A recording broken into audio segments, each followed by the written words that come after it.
Lo SPRAR al centro delle polemiche. Ieri le accuse di Giovanni Azzolini, progetto illegittimo perché non è stato deliberato dal Consiglio Comunale, motivo per il quale ha chiesto immediatamente di inserire l'argomento in una sessione straordinaria del Consiglio. Ed oggi immediata è arrivata la replica del sindaco Carola Arena. Il consigliere comunale Azzolini è convinto di questo, che faccia tutte le sue verifiche, insomma.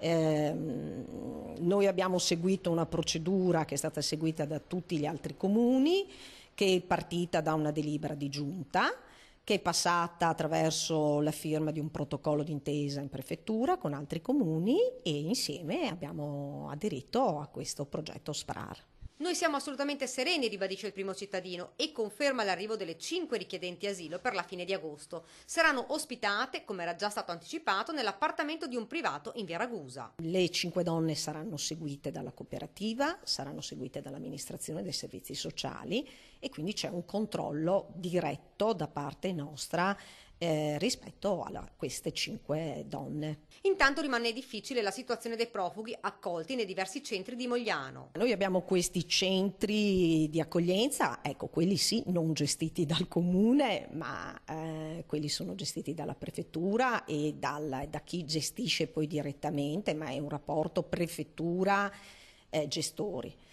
E lì il comune è in difficoltà, il comune, non Mogliano Veneto, i comuni sono in difficoltà perché noi non entriamo e non possiamo entrare nel merito se non chiedendo delle autorizzazioni in prefettura. Domani sera è il giorno della verità, l'argomento sarà discusso in consiglio comunale e sicuramente gli animi saranno più che mai caldi.